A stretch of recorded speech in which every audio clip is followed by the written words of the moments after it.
facing the police every single day. Yo, is it cool if I frame you for murder?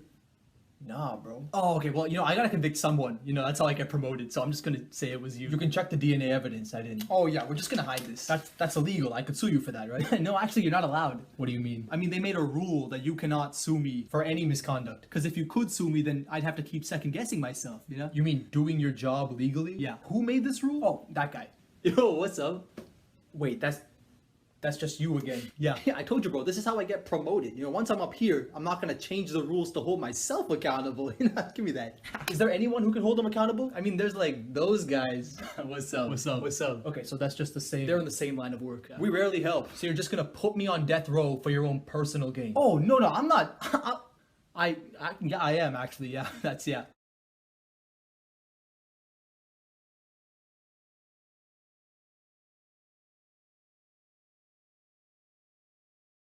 This Texan was arrested for questioning government.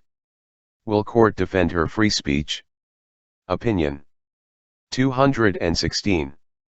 Cynthia M. Allen. Sunday, January 29, 2023 at 6:32 a.m. EST. 4-minute read. At first glance, Priscilla Villarreal is not a particularly empathetic figure. Not to most conservatives, anyway. The tattooed, foul-mouthed, progressive citizen journalist has made a name and a career out of criticizing and, frankly, trying to embarrass local authorities in Laredo.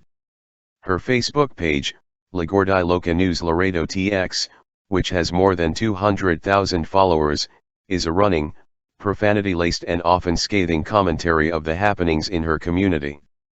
That is perhaps why it is so striking and extremely important that a coalition of conservative groups has come to her defense in the case regarding her right to do her work.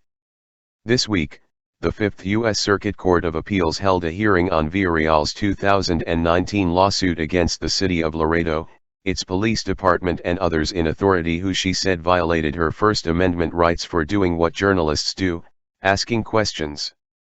Thankfully, an impressive collection of nonprofits, including the Alliance Defending Freedom, Americans for Prosperity, Young America's Foundation and Project Veritas, have filed briefs on her behalf, adding to the credibility of her case and amplifying what it means for the future of free speech in the U.S.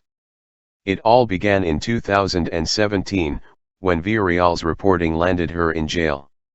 Local authorities, already no fans of her work, used an obscure Texas statute to claim that Villarreal had obtained non-public information from the government with intent to benefit herself.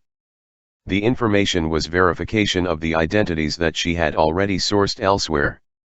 One was a Border Patrol agent who died by suicide and the others were a family involved in a deadly vehicle accident. The alleged benefit was gaining more Facebook followers.